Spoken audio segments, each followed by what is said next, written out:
Before we start the episode, if the content of the show is something that has been resonating with you, please like, subscribe, and share this with someone who you feel may need to hear it. This helps the show grow and helps us keep bringing this content out into the world. My guest today is Hilary Leehane. She's the founder of State of Mind Hypnosis and Training Center, where she guides people to release emotional and mental blocks, reconnect with their higher selves, and create the lives they truly want. Her work blends hypnosis, meditation, spiritual insight, and energy healing. She helps clients explore past lives, connect with guides, heal inherited trauma, and align with their soul's purpose. And she goes on to tell the story about how her own journey began with her own experiences of awakening, illness, and rediscovering the power of her subconscious mind. Now, I found her through another interview that I heard her speaking on, and I'm always very interested in hearing experiences that involve, of course, near-death experiences, but pre-birth memories. And as she was finding that with a lot of her clients, they were being regressed back to a time before they incarnated here, and the stories that they tell are fascinating.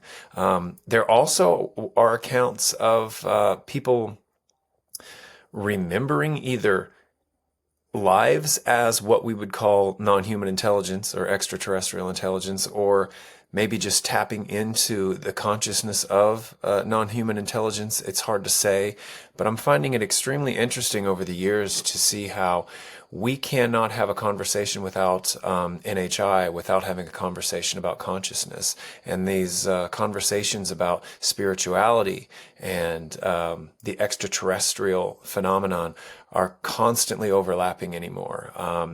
That and also AI, all of these things are starting to intermingle and become part of one big conversation that's gotten to be so interesting. So I was very honored to have Hilary on. And she's also a channel. She doesn't, I don't think she channels publicly yet. I didn't have her channel on the show, but there was a point in the podcast where, she kind of mentioned, well, something's coming through for you specifically, maybe for others, but specifically for you. I'd had asked her about channeling myself, because I've at least given it a lot of lip service. This idea that I want to be more connected to spirit and things like that. But I think if I'm being honest, I'm worried about if I open myself up to one thing, even if my intention's for it to be positive, that I could open myself up to some sort of negative energy or negative experience. And she kind of addressed that this way. She said then, well, I have something's coming through for you specifically, maybe for someone else in your audience. And she explained that if you're worried about those things, and those things in the conversation they would have been human spirits, I believe, that have passed on, and maybe they didn't know they had passed on, and they could be looked at as something that might be frightening or whatever. But she said, just remember that those beings were once pure, precious little babies, and that they just had a human experience. They became whatever it is that they have became, and in the end, in their essence, there's still that pure, loving light that we all come from. And I didn't tell her this in the interview, but I believe that was for me, because I've had that same idea come up multiple times for myself, and when I'm talking with my wife about concepts like forgiveness. The idea that we're all perfect, pure little babies at one point. I think it's so easy for us as parents to be forgiving with our own kids and look past any flaws, because we've been there since the beginning. We know we've seen them since they were pure, perfect babies. And that's how we need to approach everyone. If we're looking to be someone who has compassion, empathy, and forgiveness, to remember, regardless of how somebody's behaving now, they were a baby at one point. They were pure light. They were an innocent, perfect being. And, the world just lays its crap on you, and we become who we become. You can't really, if you're wanting to see people through the eyes of forgiveness, I've found that to be a powerful way to look at things. Not to excuse behaviors, but to always know that, it's a good way, without walking in someone's shoes, to, in a sense, kind of step into their shoes. You know what it means to be a perfect newborn, and everybody should be given that grace. So the fact that she said that this, I think, is coming through for you, and used that concept of those souls were perfect, innocent babies at one point, and they're not to be feared.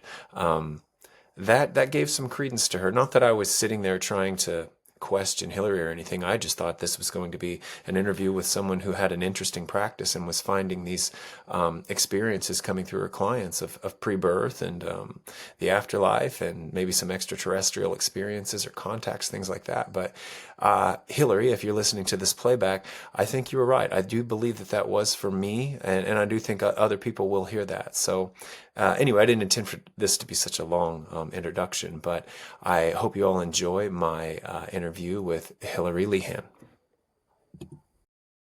Hilary, thank you so much for being here. Thank you, Jay. Yeah, I have, as I said before, I've listened to a few of your interviews and I was excited to have you on. I've been I guess we'll say a fan of the near-death experience for decades now, and really got excited when I heard my first pre-birth experience and got into reading some of Dolores Cannon's books and quantum hypnosis therapy, QHHT, I believe. So when I came across you and heard of some of the things that were coming through in your sessions, I was like, yes, I would love to talk to her. And also, as I said before, because you are the owner of State of Mind Hypnosis, do I have that right? So you're a hypnotherapist and you guide people back, well, through multiple things, but one of the more amazing phenomenons, at least in my book, are these pre-birth memories and pre-life memories, and even some extraterrestrial experiences. Yeah, it's pretty So good. yeah, it's awesome. But before we get to that, could you tell us, because I know you've had some spiritual experiences too. I'd love to hear those, and kind of maybe we can tie that into how you came to be a hypnotherapist. Yeah, absolutely. So, wow, where do I start? Okay, so I we'll Wherever start. you want.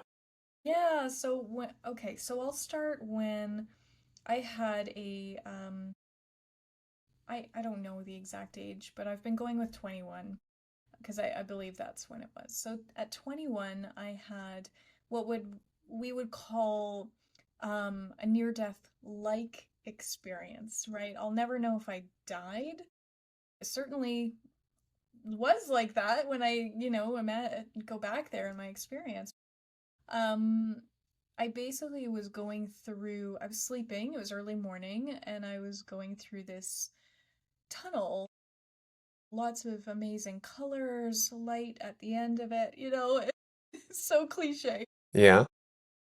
And as I was shooting up through this tunnel, I could hear this choir getting louder. Beautiful. And then as they say, that you sort of slam back into your body, and I woke up. Sorry, I speak with my hands a lot, so I No, kind of that's need fine. room here. So I slammed back into my body and I woke up.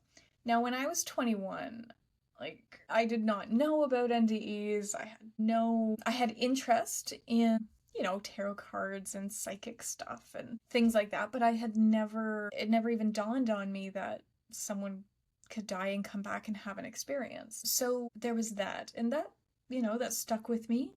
The amazing part of it, and why I feel it to be such an incredible experience, is because me just talking about it right now, I can see it, right? Like I'm there, which is profound, and it makes me really wonder, well, did something happen? I have, for I shouldn't say whole of my life, but since I was a young teen, had issues with sleep and just all kinds of things. So I don't know, who knows? Maybe I did die, maybe I didn't, but it was an experience for sure. So it sort of set me on this path of, maybe subconsciously, being interested in this kind of stuff a little more and more. Fast forward 10 years, 31, I had another experience where I was sleeping and I was rising sort of horizontally out of my body, and I felt like I was on a seashore, like on the sand, and there was water sort of lapping over my legs. But I was rising up horizontally and into this beautiful light. And the feeling, of course, you've heard this a million times, the feeling was just indescribable.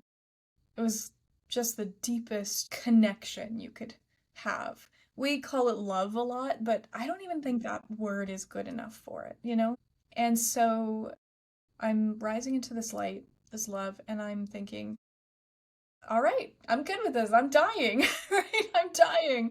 And as soon as I had that thought, I thought, well, I don't want to leave my partner. And bam, back into my body, right? Slamming back down. So I woke up. Now, at this point in the game, um, at 31, I was in school, in university, going to school to be an industrial designer. So someone who designs product. Um my stream, so you could design product or design cars. I was in the car stream, but most of the car product designers end up product designers of some sort. So that's what happened. So I graduated from that and I became a product designer down in Toronto. Very quickly after, I hit the ground. My face planted with a neurological sleeping disorder. So I had something they call myoclonic twitching or hypnagogic twitching. So at the onset of sleep, basically my body jolts itself awake. Not the little twitches of the fingers, but very like a spasm, right? So my life tanked Ugh. very quickly because after the first night I thought, well, there's no way like that can happen again, right? And it just kept happening and happening. So anyway, I won't go on and on about that part, but I had to change my life. So I stopped my life dead in its tracks and I became incredibly depressed, anxiety through the roof. I couldn't sleep. I was put on medication to sleep specifically, and I had to sort of climb out of that. Now, hypnosis helped me climb out of that through friends that I had who were hypnotists.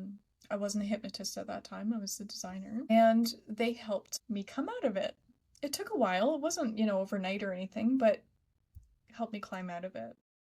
And so when I decided to get back into the workforce, I decided to retrain in hypnosis because it had helped me so much. Now, because of my two experiences, NDE-like experiences, I was very attracted to the spiritual world. I had read beforehand, going back like just a little bit before the twitching, the neurological disorder, I had started to read things like Anita Moorjani's Dying to Be Me, right? That really opened my eyes.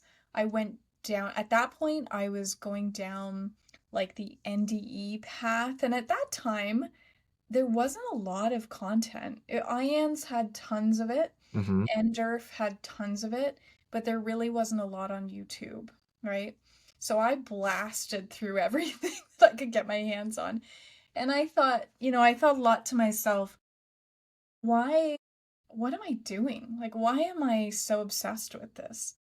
And I was, studying at that time to be a designer. And yeah, so fast forward, had the neurological issue, then I decided to become a hypnotist. And I really dove into this world of spiritual hypnotism, whether that be past life regression, life between lives, QHHT. Oh my gosh, in the beginning, and still am a little bit working with NDEers, just helping them to recover information or go through it again in a way to integrate into their body, because some have issues with. But while I was training to be a hypnotist, that's where I had my really deep spiritual experience, where I was in self hypnosis. And while I was in self hypnosis, I had this, I'm just calling it out of body experience. And I was in the chair in the room surrounded by students. We're all in this self hypnosis, eyes closed. And I just felt suddenly like these two angels were like planted behind me on either side, just like holding me kind of thing, right? And suddenly I was out of my body. I was in a meadow. The meadow was there. The mountains were in the distance. And on my left, there was just this crowd of random people. This crowd of random people. But in front of me, for some reason, I don't know why, because I never grew up with Jesus archetype, anything like that. but the energy signature of Jesus was in front of me. So I look over at these people, and all of a sudden, out of nowhere, I am reliving all at once. You hear that a lot. Like, it seems like Mm-hmm. there's no time. It's all at once. I'm reliving like karma with all these people.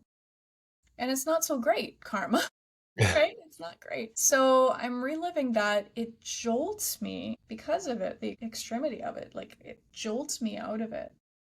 And I'm back in the room going, what in the heck just happened, right? Anyway, I don't know what possessed me, but I was like, no, I need to get back there, understand what's going on. So I don't know, I got back there, and suddenly all the people aren't in a crowd randomly anymore. They're all lined up, and they're lined up like shoulder to shoulder in this long line that stretches down towards the mountains in the background. And Jesus is there, and he's giving me this blue stone crystal thing. And as he places it in my hand, I'm taking it, I'm like turning towards the person, and I'm taking it and I'm placing it in their heart center, like one by one down the row, right? Now, I didn't get through everybody in this experience, but I knew what I was doing. And so I came back. That was that part. And I came back into the room, and, good timing, because literally seconds later, the teacher was taking us out of self-hypnosis. And I thought, okay, that was interesting. I don't know what to make of that, right? Then, though, so I was about 45 minutes away from home, and it was January 2020, and I was to drive home, right? Obviously. So I'm driving home, and that night there was a snowstorm. And the snowstorm really has nothing to do with anything, but it was a time to be slow on the road and Yeah. contemplative, I suppose. So I'm driving up the highway, and suddenly I'm like having this conversation, this conversation with God or Jesus or source. I don't even know. Angels. I don't even know to this day. And so I'm having this conversation, and let's just say it's God. And God's telling me, stop eating so bad, stop drinking, cut back on this, do that. And at first, it was a little funny because I'm saying, well, what about like having a glass of wine on weekends? As if. And they're like, well, having alcohol puts a veil, like a cloud between you and it, let's say, right? So I got home 45 minutes later, and I was just buzzing. Like, I was on cloud nine. Like, I've often said, if I could bottle that feeling of connection, oh my gosh, like I'd just hand it out to everybody. Everybody would just feel so connected. It was a feeling of knowing, absolute knowing that there is something else, that you're connected. It almost felt like I was a beam of light that just went out, like from this body and out into the universe, and I was connected to something out there, right? And just felt so good. And that lasted for about 3 weeks. And suddenly it started to wane, right? Like, it started to um, dissipate. And I was grasping for it, right? Just, what is happening? Why is it going away? What did I do? And I learned later on through regressions, actually, some people went into regressions and actually just came through with information for me, which was magical. But learning through regressions, hypnosis, and myself, spiritual experiences, what had happened is that, so say your body is here vibrationally, right? Well, I was mentally, vibrationally up here suddenly. Mm-hmm. And so my body had to sort of catch up. And so it was just the catching up process. It's not like my vibration just went down. It's just that my body had to catch up energetically. Do you know what I mean by that? Well, Are you implying then that your body raised to the frequency that your mind was Yeah, at I then? think so. So did Yeah. you end up cutting those things out of your Yeah. life? Yeah. Really? Yeah. And like, if I was, it's kind of jokey. I'm laughing about it because it is kind of jokey in my head. Like going to a cupboard or going to the fridge and saying, "Oh God, should I eat this?" No, okay. And there was no fighting it. It's like when you're told by that energy, there's no questioning it. And thank goodness, really, because we all know what happened a couple months later in 2020, and I was pretty healthy at that point. So maybe that was fate. I don't know. Destiny or whatever. So that was beautiful, and all, that connection really, I think, put me on the path to working with people in that realm and understanding what they would be feeling when they went through it. Do you know what I mean? And like, That's, yeah.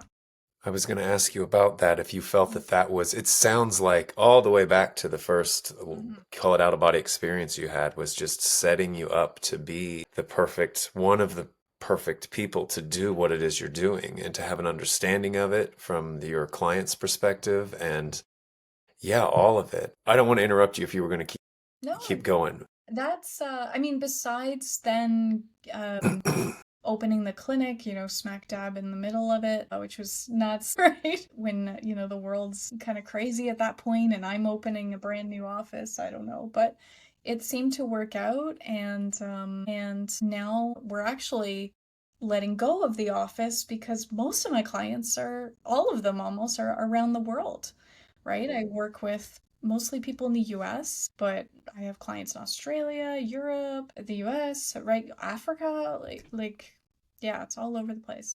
Well, that's great. How did they find you? How did you build your clientele? Just by getting out and talking to people, Face to face or online? online. Okay. Online, just reaching out to podcasters, interviewers, saying, I was terrified, right? Because who am Uh-huh. I to Uh-huh. talk to anybody? I thought that at first, and that I have built a little bit more confidence since. Yeah, I just reached out to people, and I'm somebody who, if somebody says no, I'm okay with that, right? So I have an easier time just writing emails and saying, "Hey, I love your podcast. Can I be a person on it?"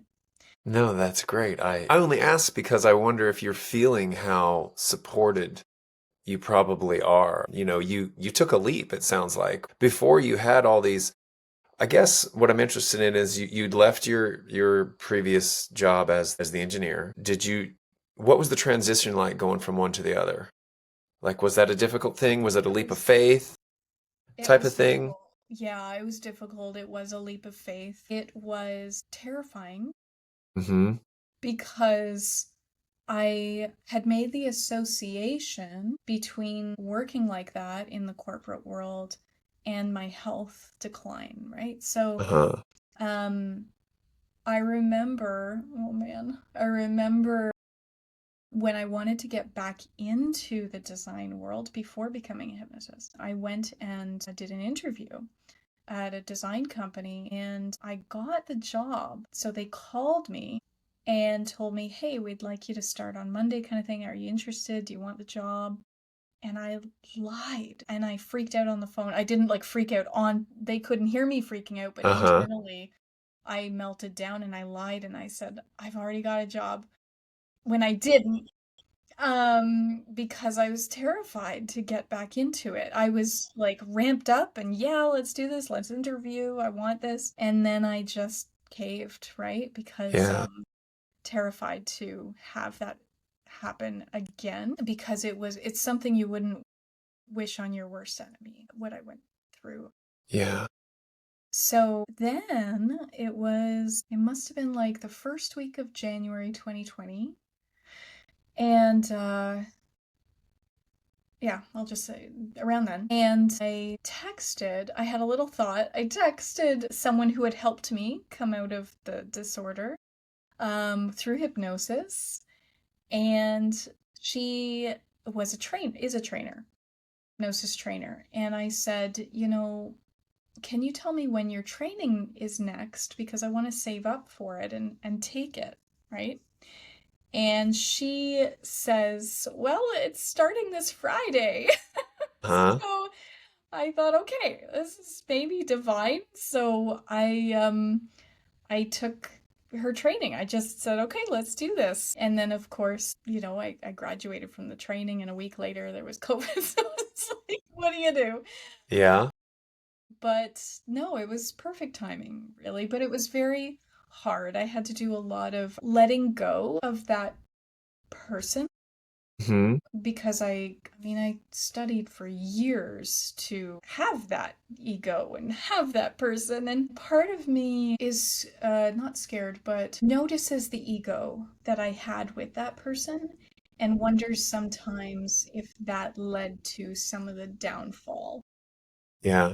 Besides, you know, signing the whole, and I'm sure we'll get into this with pre-birth planning, but besides the idea of maybe signing up to have gone through that experience, um, I do feel like there was a lot of ego involved. And when I say ego, I'm just talking about this person who was always trying to be like the best of the Hmm. best of the best, right? Climbing the ladder, that kind of thing. And being able to say, well, I'm this kind of designer, or I'm that kind of person, or I won those kind of awards, right?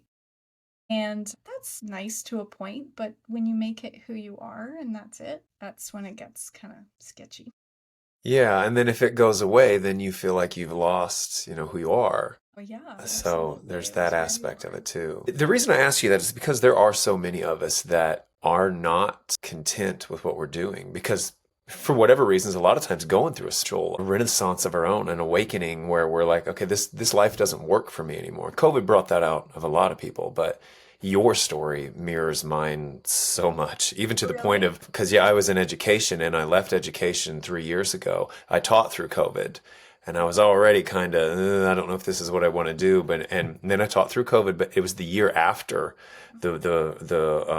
the major shutdown that teaching got extremely hard when we had half the class inside, half the class remote. And you think, okay, well, there's double the workload, but it was more like triple the workload because you had to turn every physical form into a digital form and things took literally 10 times longer. I timed what it took me to create a worksheet that would just take, a few minutes to pass out to the class and multiply that by 10 to just create the thing and then send it out to all the kids or whatever. So I had to take a leap of faith. And I'm like, I've just got to, I don't know what I'm going to do, but I've got to go. And I ended up, I'm still doing it. I'm painting, I live in a very rural area. I'm painting houses. I'm painting barns and barn roofs and things like that. And doing this too. I used painting as the thing to make money, knowing I was on my way to doing something else that was more aligned with me. And I didn't know it was doing a podcast. It was actually my wife that talked me into that part of it. These types of conversations have always been had in my life with my family, with my wife. Like I said, for decades, I was always on the IONS website and the NDERF website. A lot of times, if I was at work and I shouldn't have been doing it, I was doing it anyway. But I guess back to my point, I'd asked you that because I want to give as many times as possible on this show, which is supposed to be, spiritual and esoteric, examples of taking leaps of faith and what that was like for you internally.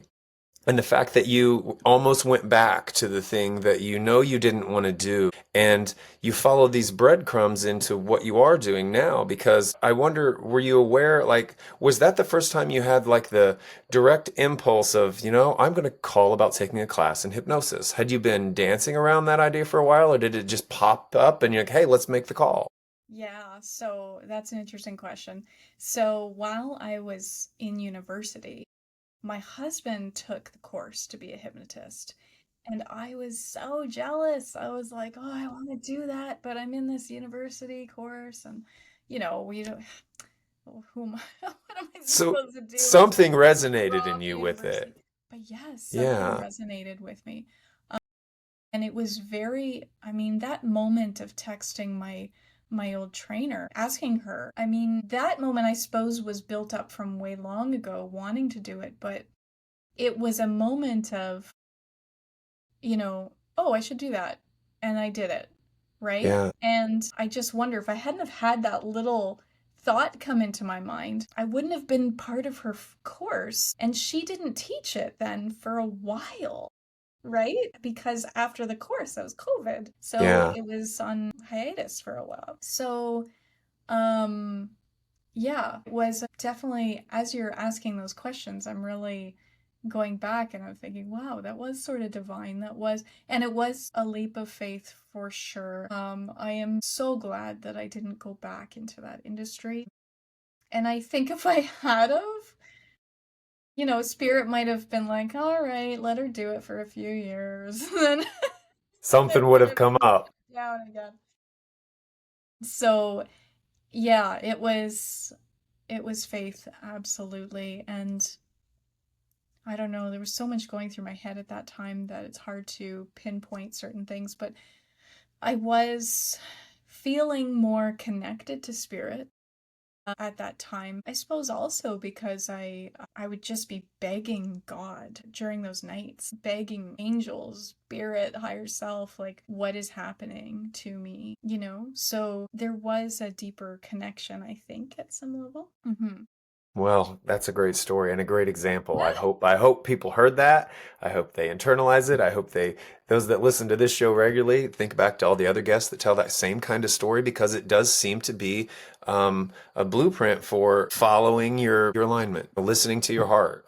Those phrases that used to trigger me for so long. It's like, well, I don't even know what you mean, but it's really down to earth. It's like that. Have the courage to take the step towards something. And if your soul is screaming that this is not the life for me, then you got to listen to it. I just had to. I was just like, I got to go. I mean, I have a family to take care of too. And my friend even asked me, he's like, you're going to support your family painting? And I'm like, I don't know. I mean, I hope so. And it's worked out far beyond what I would have ever imagined in terms of just being, something to make money and support yourself while you work on other things. But yeah, you've got a great example of that. So thank you for telling that.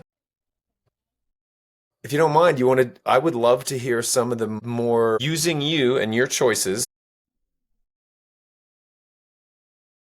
sessions that stand out in your mind as profound. Yeah. Oh man. I'm trying to think of sessions that I haven't spoken about before, but I mean, I'm totally open to talking about whatever comes to mind, I guess, is what's meant to be. Okay. Yeah, so sessions that stand out are sessions where people really have eye-opening connections. There was someone, I think I tell this story a lot, but I think it's good because it really shows that anyone can have deep meaningful experiences. A gentleman came to me in office for sleep related stuff, and he just happened to pop into past lives during his hypnosis experiences. And we would work on those past lives, and then suddenly he popped into what we would call the beginning, like the very first life.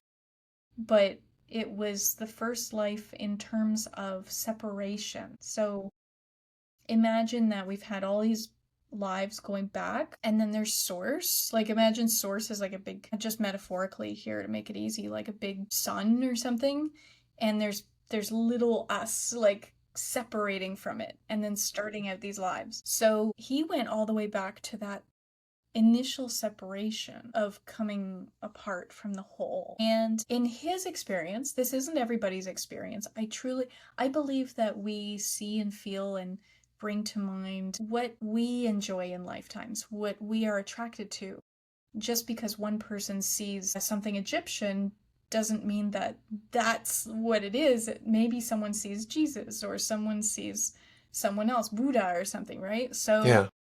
I think what our soul is generally attracted to is what we experience. So, in this experience, when he separated, Mary Magdalene was there in his experience. And there was also other little lights, I guess, separating at the same time. And this gentleman in my chair, just over, I'm pointing over there behind the screen, just fell into crying, like connection, that deep feeling of connection. And he expressed to me afterwards that he had gone now from somebody who was, we were working on sleep. That didn't Yeah. even pertain to this situation, but he had gone from someone who was scared of dying to someone who wasn't scared of dying any longer, right? Not scared of. He had that knowing, that deep knowing. And so he went through his program and went on.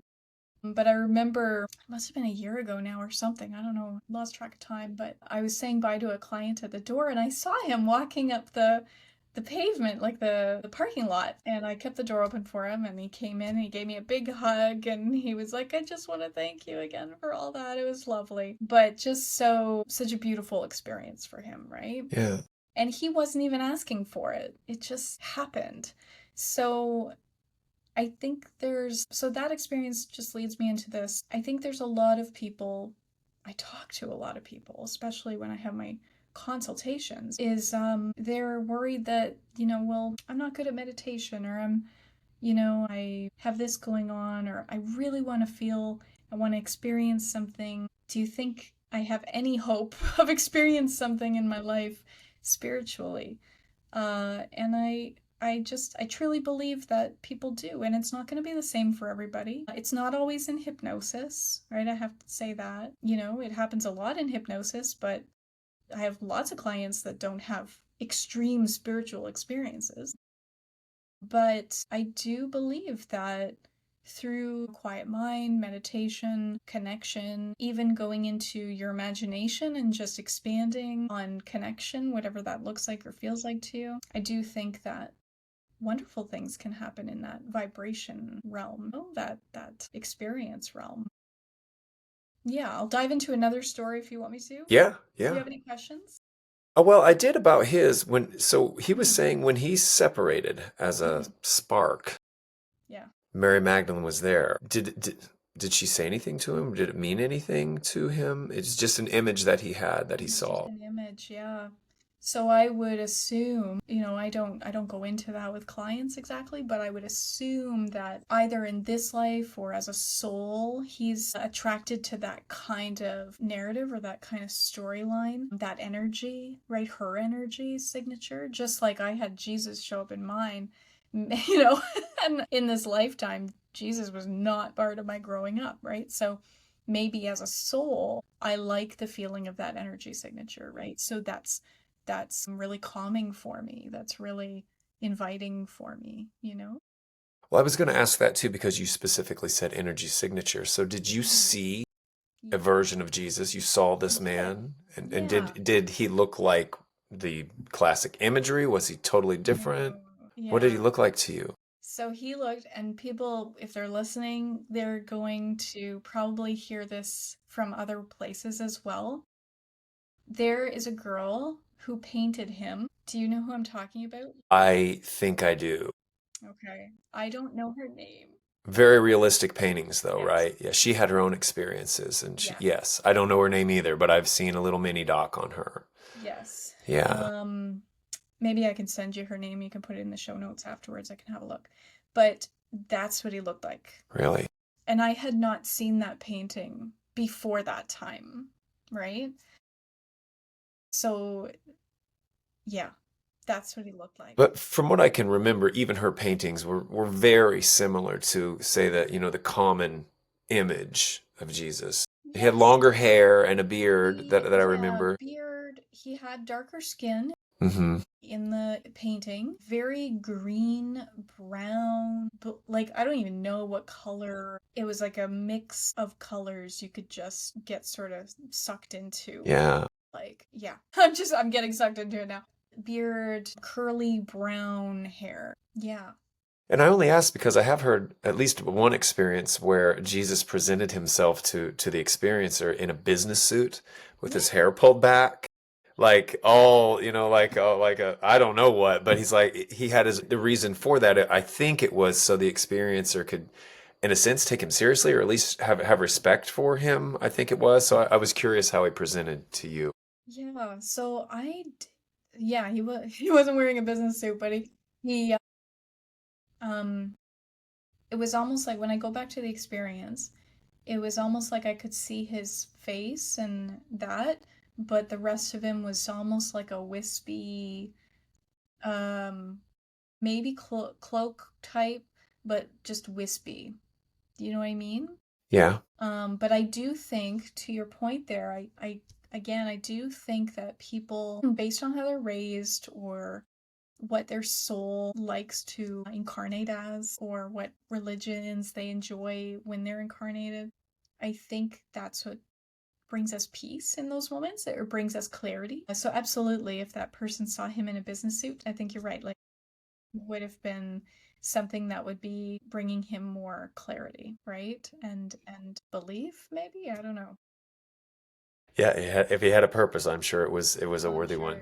yeah. Um, And they're funny, right? I I know Jesus now to be very funny. Like when he's coming through channeling or something like that, very silly, like very jokey.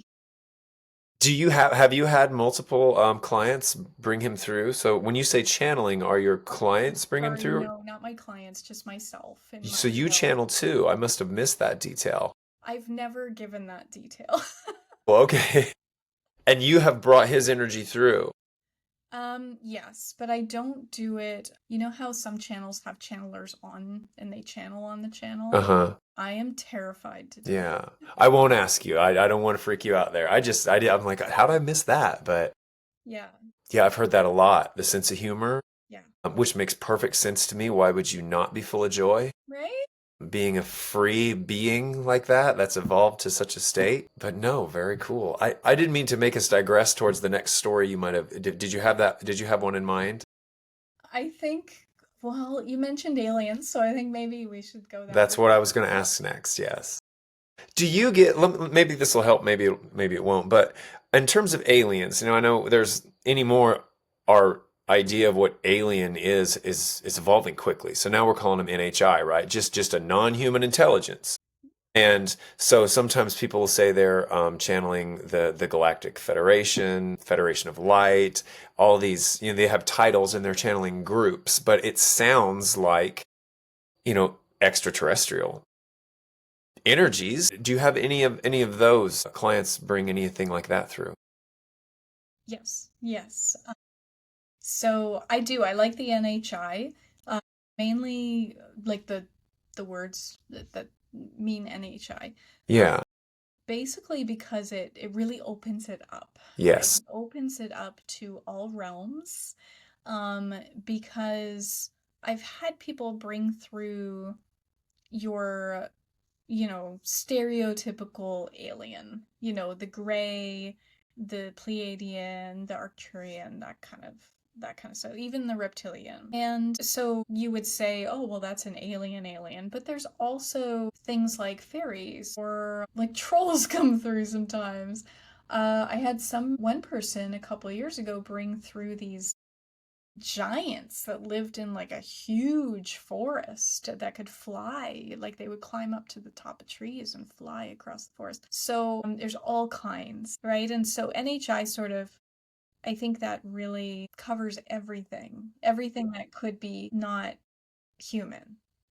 But yes, so clients bring through stereotypical aliens. My brain, when I start to talk about this, my brain goes in so many different directions, so I'm going to try to hone it, like rein it in. So I'm being led to this, in my mind, this one person, and I have spoken about it before, but I think it's worth speaking about. So he ended up becoming a gray. Okay. You would imagine that if you were suddenly a gray alien in your mind, you might be terrified because that's what we're told to be with gray Yeah. aliens, right? But he was extremely fine with it, He was not scared. It just felt normal. And so he went through the life, and and I'm going to say this stuff, and your listeners might be like, what in the world? That's why they're listening. Right? They'll be fine. That's right. But he had what you would call a family, but the method of creating families is a little different. It's more as we would say, I don't know if this is politically correct anymore, but like test tube type, like grown family. And he was working in a tower He was, you would call him a scientist, and he was working on processing genetic material to try to push the population back to having babies. I don't know, babies normally. Not normally, but I, biologically yeah. like humans. And it was just normal. This was just normal to him. And he was explaining, and he had another gray alien there that was working with him, and uh, I think it was this alien that had found something out, or he found something out. And the way they were communicating like congratulations to each other was like putting their foreheads together, and this congratulations thing. Everything on that planet was very functional. It was beautiful but very stark. Really? Imagine a planet that is just made out of metal. You know, buildings are like this, right?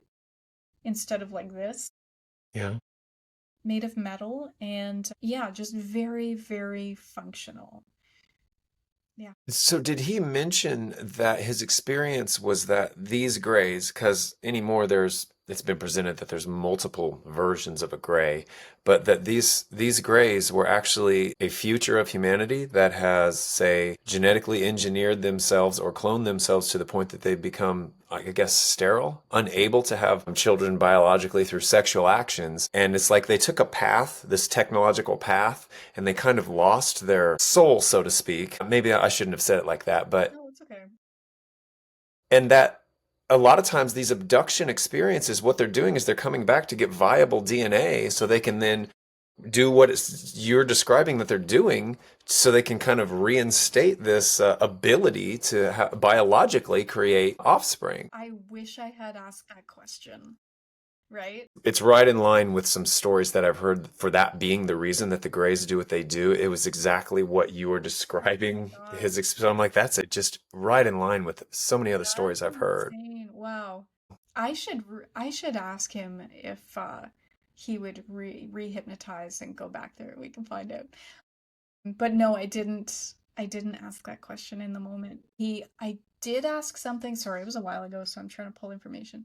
But I did ask something along the lines of, well, are you going to Earth? Like, are you guys going to Earth? And he said, yeah, we're going to Earth, but it's a contract that we have with you guys.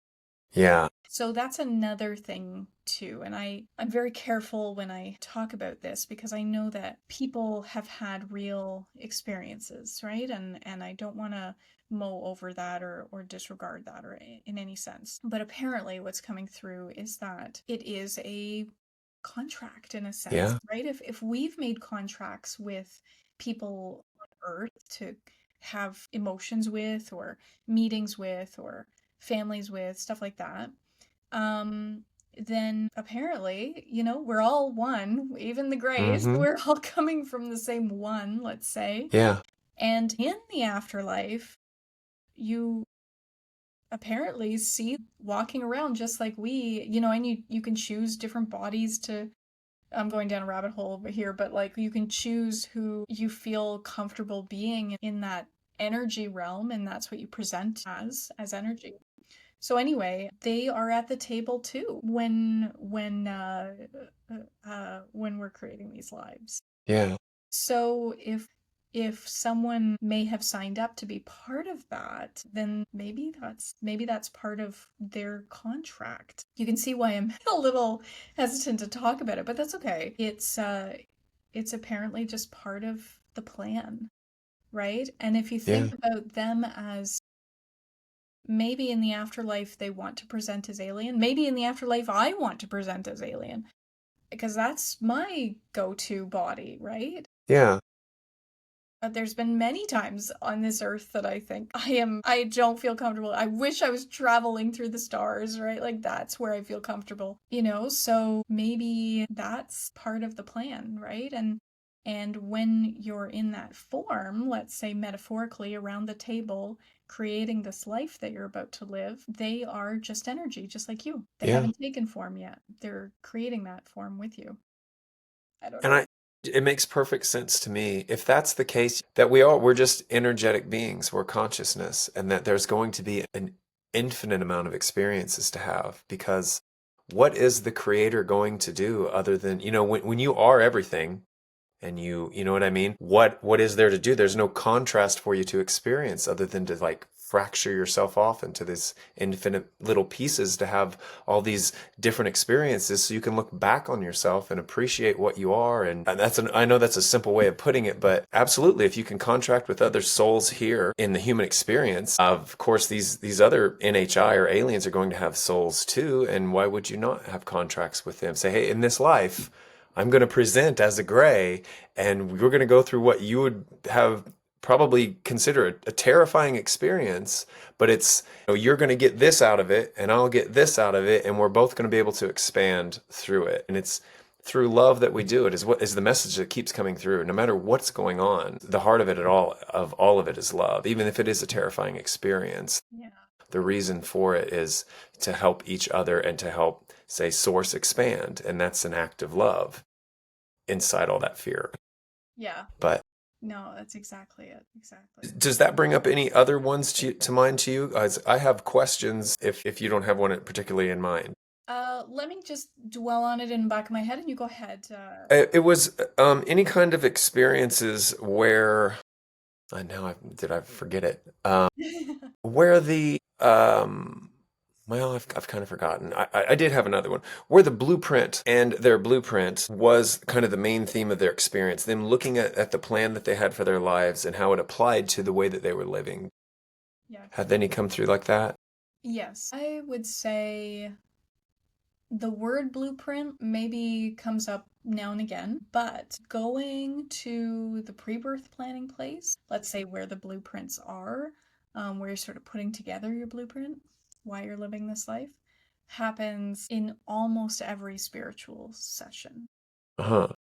If I have a client going through a regular program like anxiety or anger or whatever they're working on, and they're spiritually inclined to like that kind of stuff, I will bring them to the pre-birth planning place and we will look at that blueprint. But yes, to your question, a lot, if not almost all. Mainly because let's just say I'm doing a past life regression. We are going through the past life of whatever that life is, and then we're transitioning, right? We have to move out of that life. And so moving out of that life means that we go into the life between, and we're looking at, first of all, the past life, and then we transition to look at this life that they're living now, any parallels, and, for all intents and purposes, the blueprint of what they're doing now, why things are the way they are. If they've been pushed into that past life, there's a reason every single time. I haven't seen it otherwise. And the reason is to maybe release something in this life, heal something, understand something, draw parallels, right? So at some point in the session, I'm going to say, okay, Jane, let's say, okay, Jane, looking at that past life that you just experienced, you just went through, are there any parallels that you can see from that life and this life you're living as Jane? Right? Oh, yes. So, well, let's understand, what are they? And then we ask their spirit team, is it okay to break any contracts right now? Is it okay to break this contract? Most of the time, if they're there, it's a yes, but sometimes it's no. They still have some things to go through, so you can't break it yet. But yeah, so we look a lot at the blueprint. I go to the pre-birth planning place a lot, whether it's past life, interlife, life between lives, or just regular. Okay. So then that makes me wonder then, if you can break a contract, well, just that there is contracts at all, it sounds like there's a purpose and it's something that's taken very seriously. Do they ever just say, or does that ever come out, what the purpose of all this is? Because I know I just gave an explanation to expand God, expand souls, or things like that. But is there anything else going on? What is the purpose of all this? Yes. So the purpose is actually not all the time for expansion and love. Okay. A lot of the time, the purpose is to understand power structures, to understand safety, security, living, your ability to live, right? Survival, strength. It's not always as we would want to imagine, love and understanding life and all that. It's actually, a lot of it is to understand power dynamics. So when, say, I sign up, I'm trying to think of like an example, but I'm just gonna use myself. Say I sign up to be involved with like a narcissist or something, right? Well, why the hell would I go through that? Why would I want to do that? So I'm in a pre-birth planning place and I'm trying to figure that out and I'm looking at contracts. Well, I took that on to understand what a narcissist is like, what it's like to be with a narcissist. I don't think I've ever been with a narcissist, but I'm just using it as an example, right? So just to understand why, understand the power structure there, understand my own strength. So then we start getting better. Yeah. But a lot of it is about survival, really as a soul, having the challenge of survival. But I think a lot of, at least, the people that I take through, clients that I take through, they're at a place in their rebirth, a place in their lifetimes, where they've already dealt with all that, the basics of being a human, right? Most of what we were learning when we were, roaming the savannah was deep survival, right? Those really deep things. Just being human, staying alive, not getting eaten by lions, kind of thing, right? So now I think, yes, there are new contracts of understanding love and understanding your expansion and understanding life and the earth and the universe and where you fit in it. But it still is very much, it seems to be anyway, very much about understanding power dynamics. Mm. And your role in those power dynamics. Why? So let's say I've got a client and they've had a bad breakup or something. Let's just say they've left their husband or they left their wife. And I'm saying, okay, well, as a hypnotist, I'm saying, why would you choose to go through that with that person? And sometimes they'll say, well, I needed to learn this lesson, or I'm letting this go now. But sometimes they say, well, I'm seeing a lifetime where I was the other person. So there's a lot of balance to be had. And apparently we're so tight with these souls that we're going through life with that the very people that hurt us in a human form are likely very close to us at the soul level. Yeah. Right?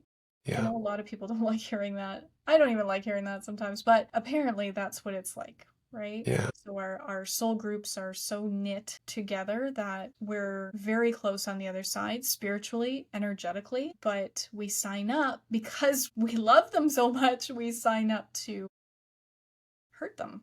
Yeah. In crazy ways, right? Yeah. Have you read Neil Donald Walsh's books, Conversations with God? Yeah. Yes. Actually, it's funny you say that. So yes, I started reading it just before my sleep disorder happened. And then I stopped reading it. Well, I don't think any of it would be new to you. Maybe.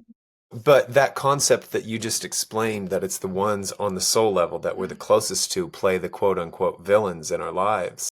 What was that in it? He talks about that quite a bit. He even has this little spin-off book called The Little Soul in the Sun, and it presents this concept as though it's a children's book, and it's beautiful. You can listen to it on YouTube. It's just a few minutes, but I've actually read it on TikTok. I used to do a lot of TikToks around this, and it's phenomenal for adults too. But this concept that souls, choose to come down here, put on these avatars, these costumes. I'm being very general here about the explanation, but that the little soul wanted to learn a special gift, and it wanted to learn what it meant to be forgiving. And God's like, how are you going to be forgiving when there's nothing to forgive, And the little soul was stumped, and then suddenly another soul steps forward and says, I can help you with that.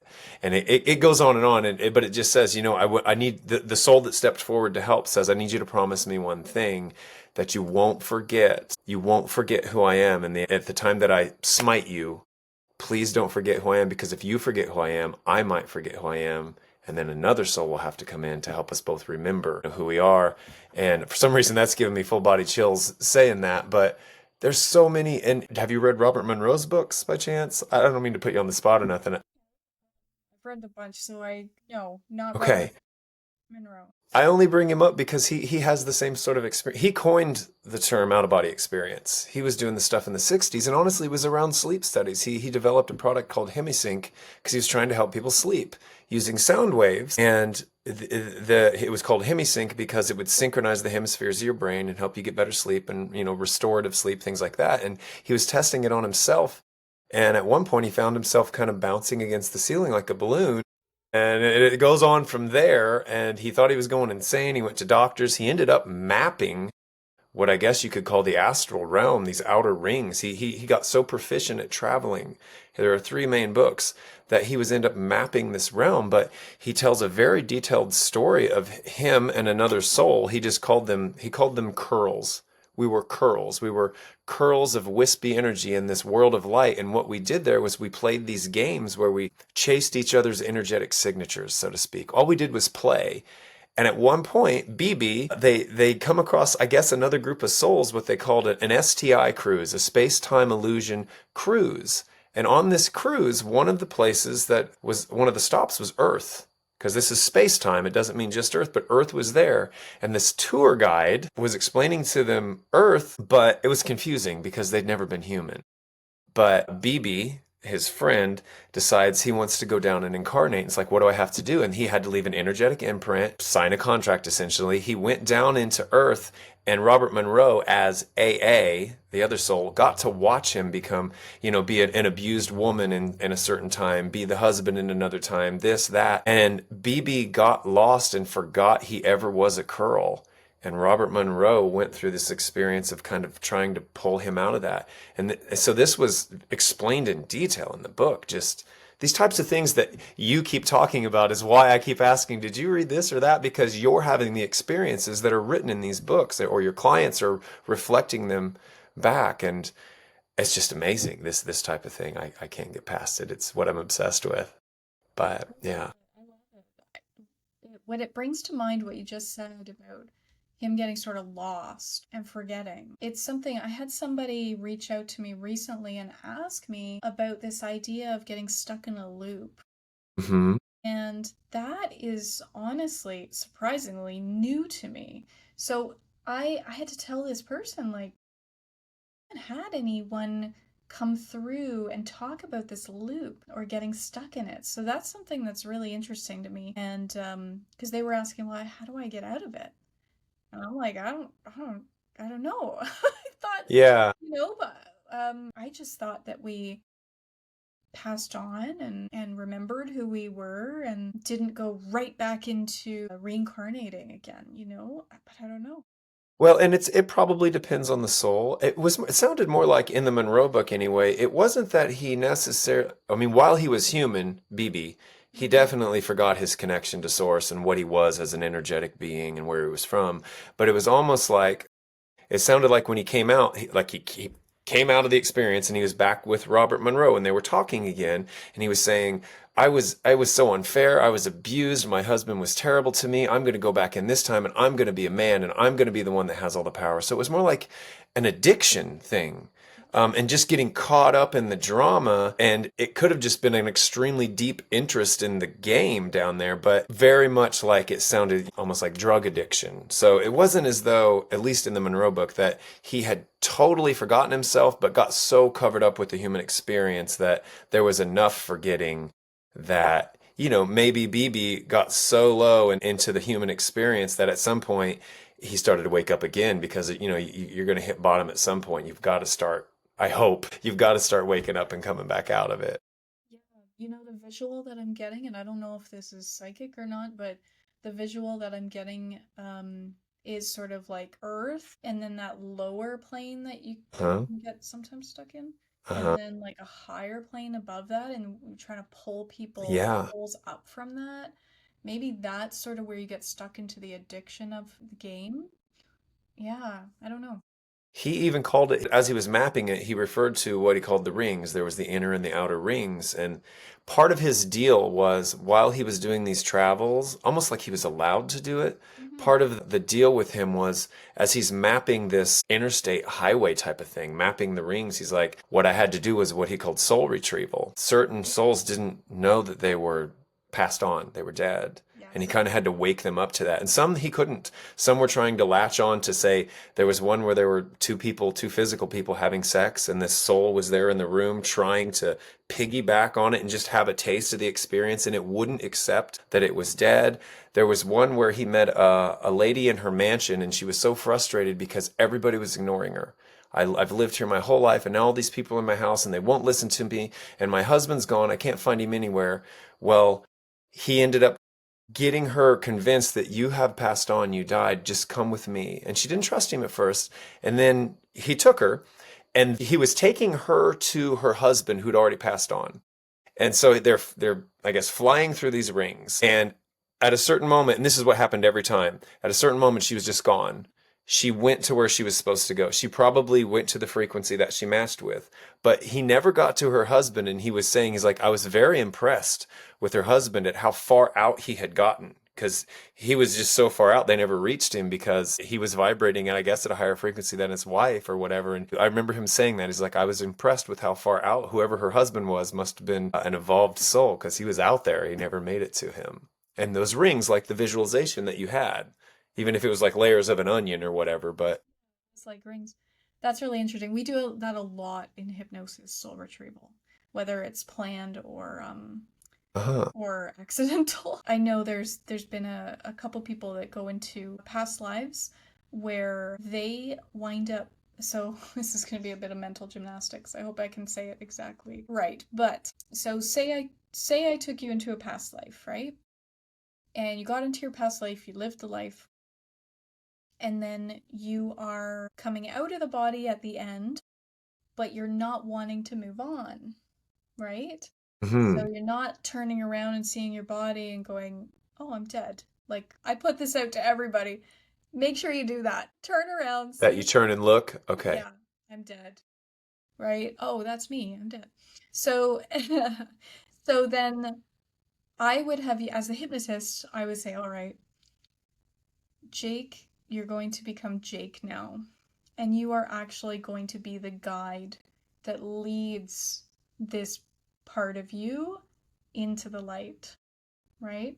So now you are becoming the, uh, who was it? Robert Monroe, the one that's saying, you got to go to the light. Let's go to the light. You are loved there. There's nothing to worry about here. We can leave this now. And that's that portion of soul retrieval. There's another portion where clients come in or they're online and we find out that they are just holding on to they've got attachments basically.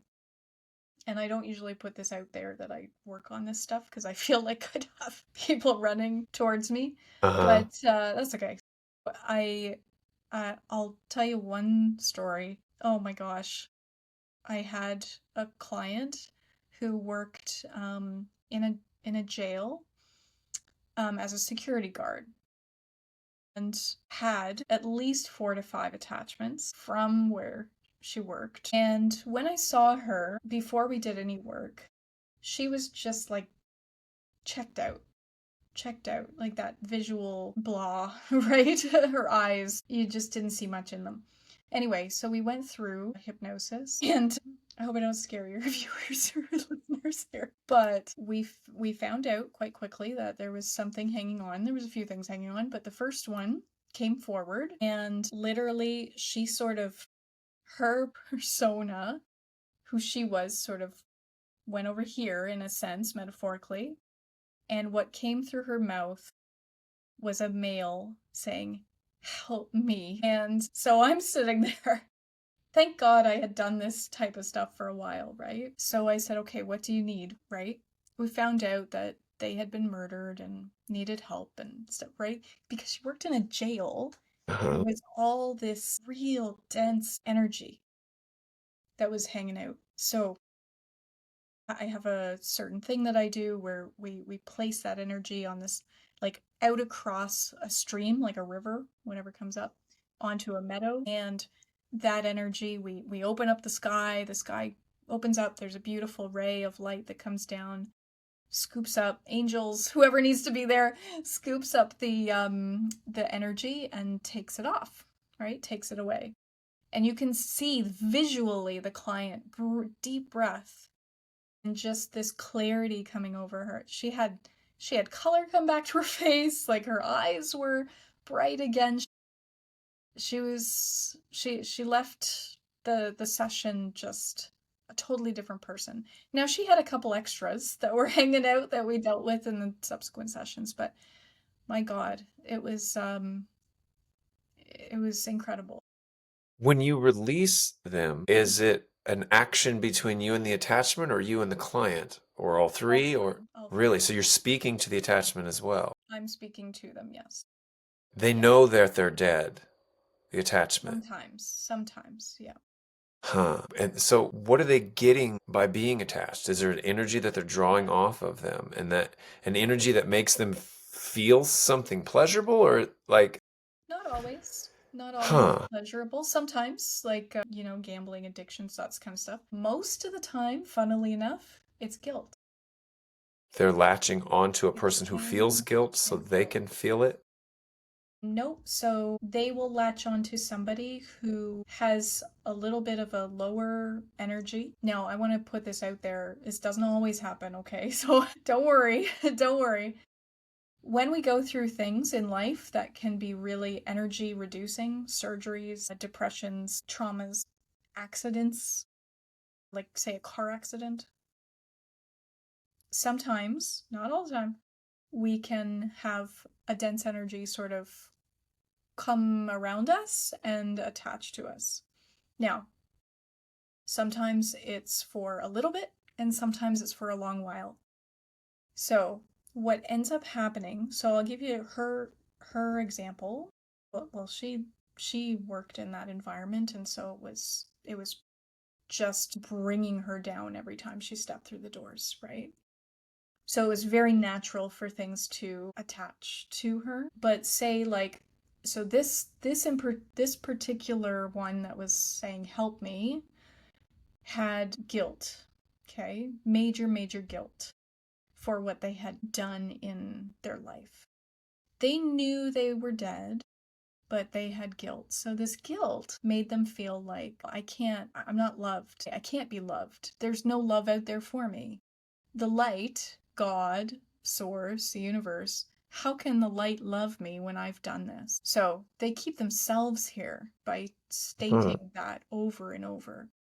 I do believe that in moments of death, I know it's got to be hard. God knows if I'll do it, but in moments of death, I think it's really important to be good with your mind, right?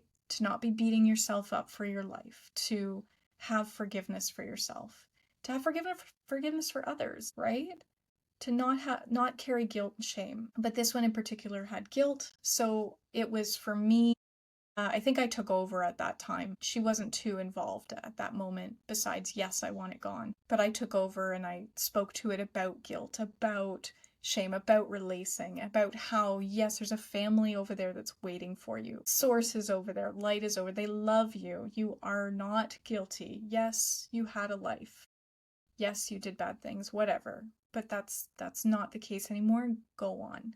And so it's about helping that energy trust you. Like you mentioned, Monroe had an issue with trust with that woman when he was helping her, right? Hmm. Is that Yeah, right? she didn't trust, she thought he could be a demon trying to fool her. Right, right. Yeah. So absolutely, that can happen sometimes. So you really have to get the energy on board with trusting you. Now, the energy for me, if I'm to speak about myself for just a quick moment about that, I can absolutely tell you when that energy decides it wants to go. Because in the room around me, when I'm working with that, it is like I have gone into a chamber of pressure. So it's suddenly really pressurized on my head. How do I explain that? So, like, I'm underwater and it's pushing. Sometimes I'll get like goosebumps and stuff like that, but usually I'll get the goosebumps when they lift off and they go. So the pressure will change around me when they're gone. I know I'm going on and on. I hope you have time. No, that, But yes. yeah, so that happens. It happens a lot more than I would like. I have actually a question. It's for myself, really, about that.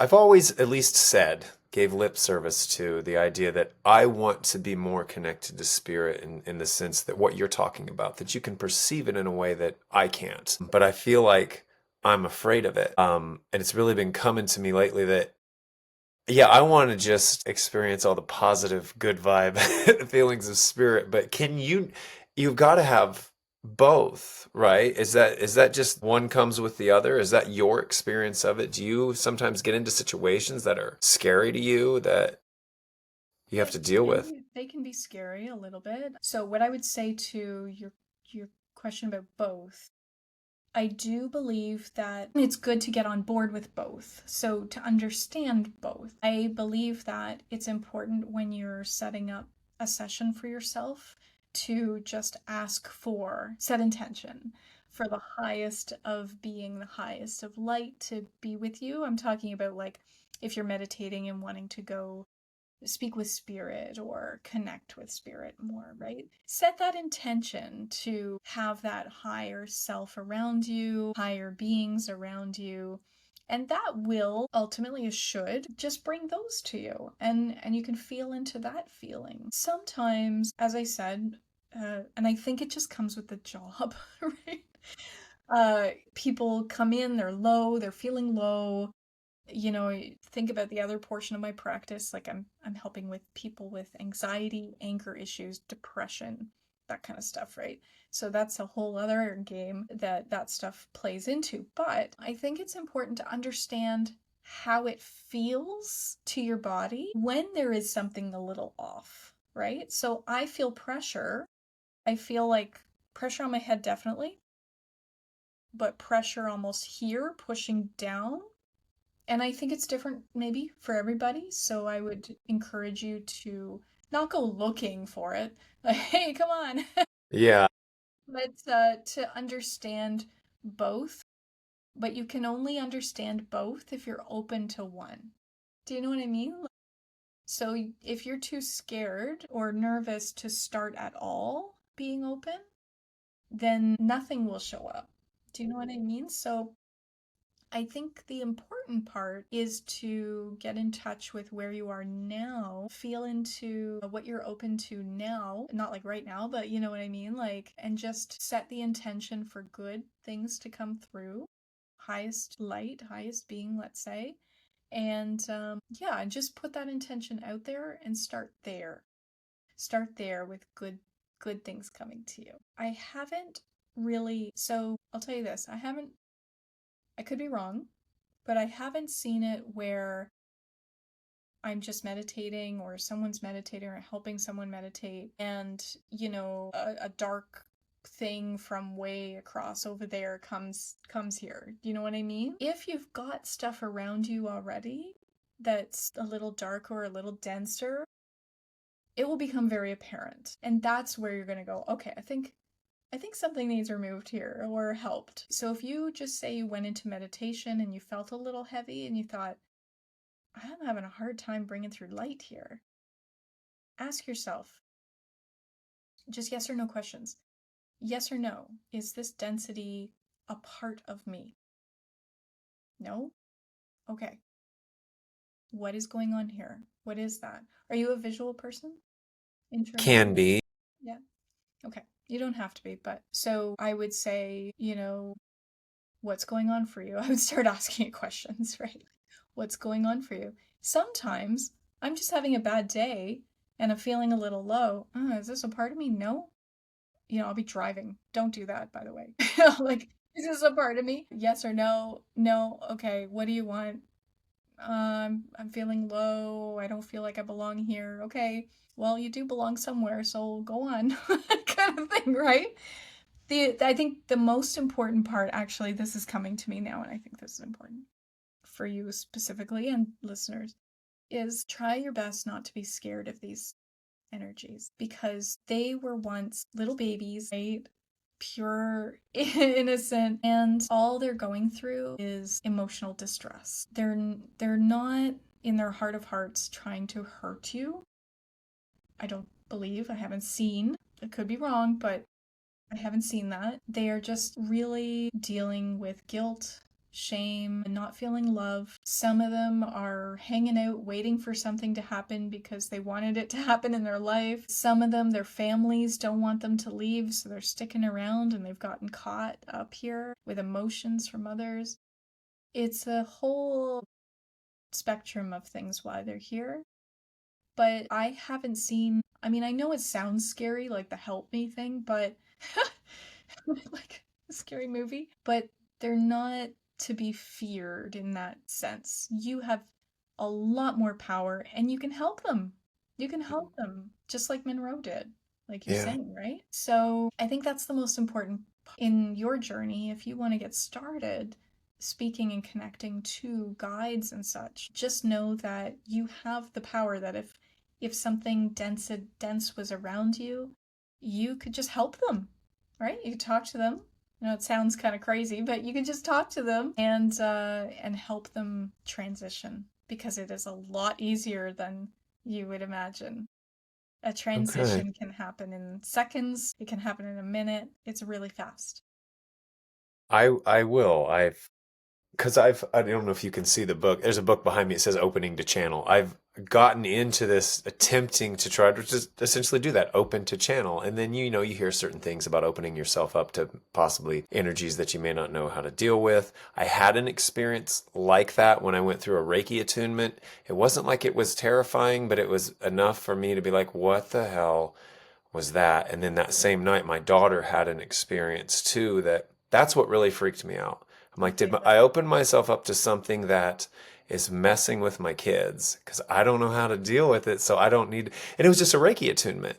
And I even talked to the guy who did the attunement. I'm like, what do you think this is? What's going on? I didn't sign up for this. And, he kind of wrote it off jokingly. He took it seriously, and that's probably a good thing that he joked about it. And I ended up doing nothing about it, and it never happened again. But I'm like, did I shut down a potential opening up of myself to something out of fear? Because it was definitely, there was plenty of fear that night. It was an interesting night. Yeah. I would say no, you didn't shut yourself down. I would say that it is just an intention of being open again that will just invite in what you want to invite in. Remember how in control you are in those moments. Like when I'm sitting with somebody online or in someone's in the chair and there's something coming through, there is a like just remember how powerful you are, your energy. And uh I don't know what I look like when this happens, but I can feel it. It's just sort of this like, whew, right? Like this energetic, I'm in charge and you're going to listen to me. Okay. And when you speak to a spirit that way that needs help, they do listen. They do listen when you make that in charge voice. But you might find that you're in charge at first and you're still in charge, but you start to understand why the spirit's there. And then it becomes like a conversation, just like I'm having with you right now, right? And your voice softens and you're like, okay, well, there are guides out there, there are family waiting for you, light, right? And just imagining it going into the light. It's really all you need to do is just have the intention, go over there, right? You're sending it over there and bring down the light. I like to imagine and get the clients to imagine just the sky opening up, light beam, right? You can imagine that. Everyone's seen that kind of thing happen where, in movies or while you're driving, these beautiful light beams coming down through the clouds and just picking up this energy. And whether there's some clients, I won't even say angels. I like to imagine angels coming down, but some clients are like, oh, I saw angels there, right? Which is lovely. But you just lift it up and carry it off. And then I'm like, okay, let me know when the sky closes up. You always know. I know because the pressure changes, but you can see it. They take a deep breath, right? It's gone. So Yeah. it happens fast. That's not like a half-hour thing. Yeah. All right. Well, I think I'm ready to Yeah. eat less sugar, cut out the alcohol. Oh my Because God. it was so funny that I heard that in the last interview, and I'm like, I see that. I'm like, it's that important. It sounds trivial, but it's like, I do feel like there's just this muck cloud, and I have a problem with sugar. So anyway, Yeah. somehow an hour and a half has gone I by, know. but Oh my gosh. I Sorry. always like to ask, and I appreciate your time. My guests, with the world being in the state that it's in, if you choose to look at it in a way that's Mhm. negative and heavy, what gives you hope? With all these experiences you've had, what's the most hopeful thing that you have for yourself, for humanity, where we're headed? Yeah. So what gives me hope is that I hope I don't make this too long. Okay. So what gives me hope is that there are energies in the world that seem to a human negative, right? We as humans we judge good, bad, positive. And there's energies that seem very negative. And the hope that I have is that these negative energies are really shaking us to make choice, right? To make a choice. Are we gonna go negative or are we gonna go ultra positive, right? To combat that negativity. And it seems like I know we don't see it much, but I think that a lot of people are going positive and they're making the choice to not go along with that negativity. They're just sick of it.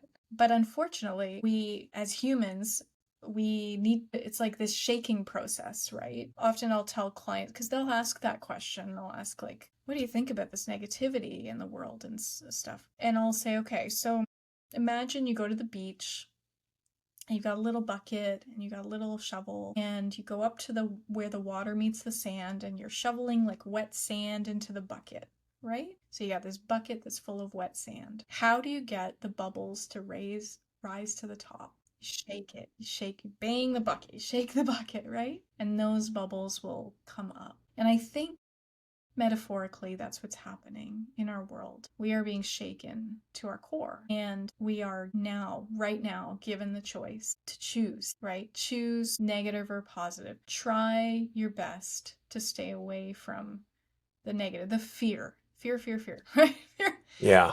That's, advertisements, sell fear, right? And we are just inundated with them. The world sells fear, everything. So if you can stay away from that the best you can, that's what I have hope for, is that people are choosing to stay away from that stuff. Well, I'm with you. I feel that that's true too, that so many more people are choosing that. And sometimes I wonder, is it because that's all I'm looking at and I've created this echo chamber through social media and what I'm doing here? But I also feel like that's what you need to do too. People need to just focus on that. That's where your focus needs to be. That's why I started the podcast. So thank you for being on and thank you for your message and for your hour and a half. If people want to reach out to you, what's the best way for them to do that? If you want them to. Absolutely. I love meeting with people and I'm open absolutely to meeting with people. You can have a free consultation with me. I always offer 45 minutes free to chat a bit of hypnosis if you want to do hypnosis or ask me questions. And so that'll be in the show notes below. And you can go to my website if you like. That'll be in the notes below. And I also I'm just putting it out there, I've got a Patreon where I actually do channeled messages. Okay. Oh, it's like the channel message part of my life. Channel messages and stuff for your mind and spirit and lots of good stuff there. So, And what is your website called again? yeah, it's called somhypnosis.com. Somhypnosis.com. So, Som is state of mind, but Som Hypnosis. All right. Well, thank you so much, Thank you, Jake. Hilary. And I'll check in with you. Absolutely. Yes, please do All so. right. Well, you have a great evening. Yeah, you too. Bye.